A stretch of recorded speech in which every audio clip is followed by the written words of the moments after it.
कहानी का स्टार्ट एक बर्फीली जगह से होता है जहां हम एक छोटी सी गुलहरी को देखते हैं जो बर्फ़ के अंदर अपना खाना दबा रही थी। उसका ऐसा करने से बर्फ़ में दरार आ जाती है जिससे वहां पे बड़ा सा बर्फ़ का पहाड़ टूट के गिरने लगता है और किसी तरीके से वो गुलहरी अपनी जान बचा के वहां से भागने में कामयाब हो जाती है। अगले सीन में हम प्राचीन बर्फीले जानवरों को देखते हैं जो कि यहाँ पे ज़्यादा ठंड और बर्फ़ होने की वजह से यह जगह को छोड़ के दूसरी जगह जा रहे थे। वहीं हम सिड को भी देख पाते हैं जो कि एक पागल और बेफिक्र है जिसे अपनी लाइफ में किसी भी चीज़ की कोई फिक्र नहीं है और वो अकेली ही साउथ की तरफ जाने की जर्नी में है। चलते चलते रास्ते में सिड को 2 राइनोज मिलते हैं जो कि इस सीज़न के आखिरी फूल को खाने वाले थे, लेकिन तभी अचानक से वहाँ पे सिड भी पहुँच जाता है और वो इन दोनों के बीच में बिना सोचे समझे इनका आखिरी फूल खा जाता है, जिसे देखने के बाद इन दोनों राइनोज को सिड पे काफ़ी ज़्यादा गुस्सा आता है और वो दोनों मिलके इसे मारने के लिए उसके पीछे पड़ जाते हैं क्योंकि यहाँ पे सिड को अपनी जान बचानी थी। इसलिए वो भागते भागते एक बड़े से जंगली हाथी से टकराता है। इस बड़े से हाथी का नाम मैनी था।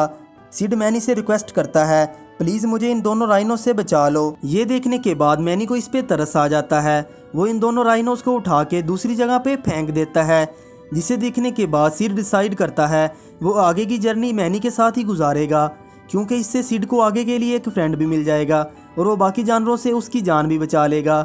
लेकिन मैनी को अकेला रहना ज़्यादा पसंद था, इसलिए वो अकेला ही आगे बढ़ना शुरू कर देता है और सिड भी उसके पीछे जाने लगता है। अगले सीन में हम कुछ इंसानों को देखते हैं जो अपने बेबी के साथ खेल रहे थे। वहीं हम दूसरी तरफ 2 लाइन को भी देख पाते हैं जिन्होंने इन इंसानों पर नज़र रख रखी थी। इन दोनों लाइन का नाम सोटो और डियागो था। जहां हम इनकी बातों से पता चलता है आज से कुछ साल पहले इंसानों की कम्युनिटी ने लाइन की कम्युनिटी को मार दिया था। इस वक्त ये लाइन इस चीज़ का बदला लेने आए थे। तब वहाँ पे सोटो और डियागो से कहता है कल सुबह हम इस इंसानों पे हमला करके इसके बच्चे को छीन लेंगे। अगली सुबह इन लाइन का ग्रुप इन पे हमला कर देता है जहाँ इनका मकसद इनके बच्चे को छीनना था। तब इस बच्चे की माँ अपने बच्चे को लेके वहाँ से भागने लगती है और इसके पीछे पीछे डियागो भी जाने लगता है और भागते भागते वो लेडी एक बड़े से चट्टान पे पहुंच जाती है जहां नीचे से झरना बह रहा था। अब इन लाइन को देखने के बाद इस लेडी को कुछ भी समझ नहीं आता और वो अपने बच्चे को बचाने के लिए इस झरने में छलांग लगा देती है। थोड़ी देर के बाद सोटो अपने साथियों के साथ आता है। वो डियागो से उस बच्चे के बारे में पूछता है। तब डियागो से बताता है इस बच्चे की माँ पानी में उसके साथ कूद गई है, जिसे देखने के बाद सोटो को काफ़ी ज़्यादा गुस्सा आता है और वो डियागो से कहता है अब उस बच्चे को तुम ही ढूंढ के लाओगे, मैं अपनी कम्युनिटी से तुम्हें बाहर निकाल के मार दूंगा। वो उसे कहता है अगर तुम्हें बच्चा मिल जाए तुम पहाड़ की सबसे ऊंची चोटी पे आ जाना, हम तुम्हें वहीं पे मिलेंगे। दूसरी तरफ हम सिड और मैनी को भी देख पाते हैं। वो चलते चलते एक नदी के किनारे पर पहुंच जाते हैं और वहां पे उस लेडी को भी देख पाते हैं जिसके हाथ में उसका बच्चा था। वो लेडी किस तरह वो बच्चे को किनारे पे रख देती है। ये दोनों मिलकर बच्चे को किसी तरह बाहर लाते हैं। ये पीछे मुड़कर देखते हैं तो वो लेडी गायब हो जाती है। इसके बाद सिड सोचता है मुझे इस बच्चे को इसके माँ बाप तक पहुँचाना होगा।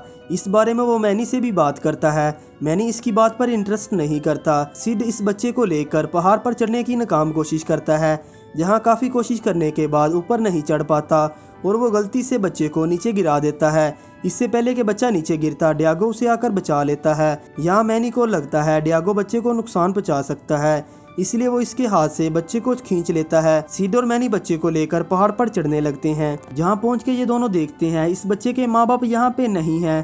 तभी इन दोनों का पीछा करते करते डियागो भी वहाँ पे पहुँच जाता है, जो इनसे कहता है अगर तुम दोनों चाहो तो इस बच्चे को मुझे दे दो, मैं इसके माँ बाप तक पहुँचा दूंगा। लेकिन यहाँ इन्हें इसकी बातों पे यकीन नहीं होता। तब डियागो वहाँ पे कहता है मैं तुम दोनों को अपने साथ ले जा सकता हूँ, जिसके लिए दोनों भी मान जाते हैं और इसके बाद ये तीनों आगे के सफ़र तय करने के लिए निकल जाते हैं। कुछ दूर आगे जाने के बाद इनका बहुत सारे बर्ड से सामना होता है। वो किसी तरीके से इनसे निपट लेते हैं। थोड़ी दूर जाने के बाद ये एक जगह पे रुक जाते हैं, इस बच्चे के साथ खेलने लगते हैं।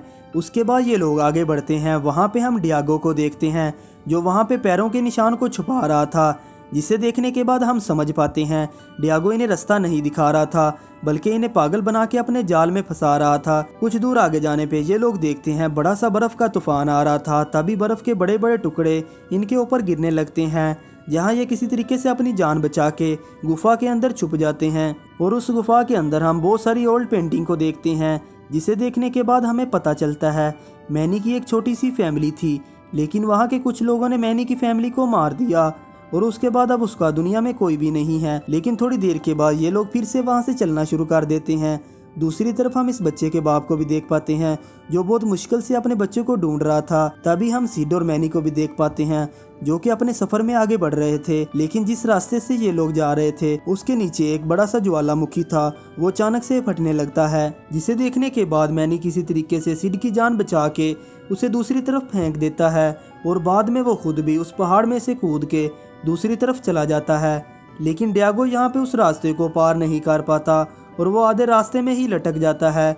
लेकिन मैनी इसकी जान बचाने के लिए जाता है और उसे बचाने के चक्कर में मैनी वहाँ पे खुद ही नीचे गिर जाता है। लेकिन जैसे ही मैनी नीचे गिरता है तो नीचे के बाप की प्रेशर की वजह से वो झटके में ऊपर आ जाता है।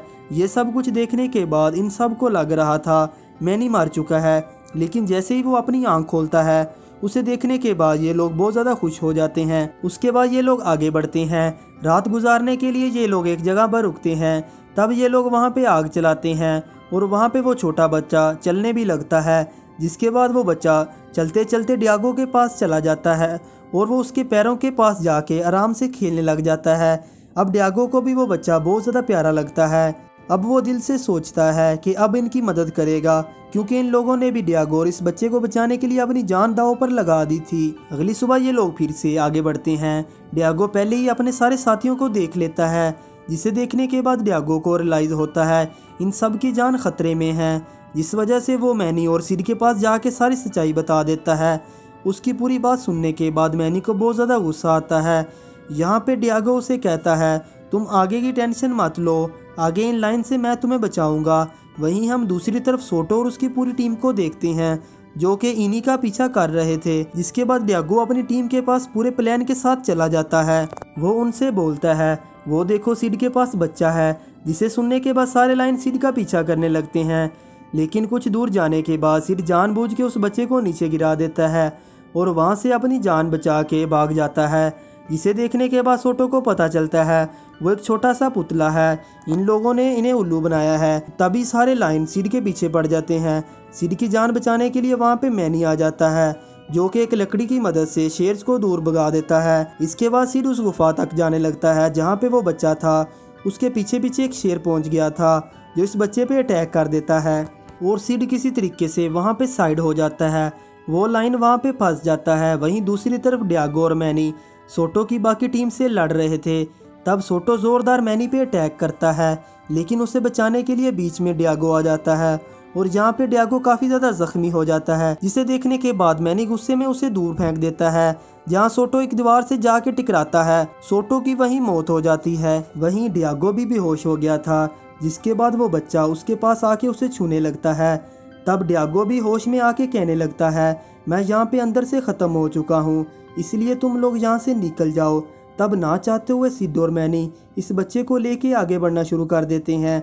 वहीं हम दूसरी तरफ इंसानों को भी देख पाते हैं जो लोग अपने बच्चे को ढूंढ रहे थे। अब मैनी भी इन आदमियों तक पहुंच चुका था, जहां इस बच्चे का पापा इस हाथी को जंगली हाथी समझ के इस पे हमला करने लगता है। लेकिन इससे पहले मैनी उसे इस बच्चे को उठा के उसके हाथ में दे देता है। वो वहाँ से जाने लगता है। तब वो बच्चा जोर जोर से आवाज़ लगा के मैनी को अपनी तरफ बुलाने लगता है। अब यहाँ सिड और मैनी का बिल्कुल भी दिल नहीं लग रहा था। अब ये लोग लास्ट टाइम जाके बच्चे को प्यार करते हैं। तब उस बच्चे का बाप इस बच्चे की माला को मैनी को दे देता है ताकि इस बच्चे की आखिरी निशानी मैनी के पास हो। जिसके बाद ये सब भी यहाँ से जाने लगते हैं। तभी वहाँ पे डियागो भी पहुँच जाता है, जिसे देखने के बाद वो बच्चा भी काफ़ी ज़्यादा खुश हो जाता है। तब डियागो और बच्चा एक दूसरे को बाय बाय करते हैं। अब यहाँ सिड, मैनी और डियागो साथ में साउथ की तरफ निकल जाते हैं। मूवी के एंड में हम एक बार फिर से इस गिलहरी को देख पाते हैं, जहाँ गिलहरी और इसका खाना पानी में जमा हुआ था। तब बर्फ़ पिघलने के बाद उसका खाना फिर से बह जाता है। ये देखने के बाद इस गिलहरी को बहुत ज़्यादा गुस्सा आता है। वो गुस्से में नारियल के दरख्त पे सर मारता है और ऊपर से उसे बड़ा सा नारियल मिलता है। यहाँ एक बार फिर से वो बेवकूफ़ी करता है और वो अपने खाने को छुपाने के लिए मिट्टी में गाड़ने लगती है, जिस वजह से वो पूरे आयरलैंड पे क्रैक आ जाता है। वहाँ पे बड़ा सा बॉयल गन फट जाता है। ये मूवी यहाँ पे ख़त्म हो जाती है।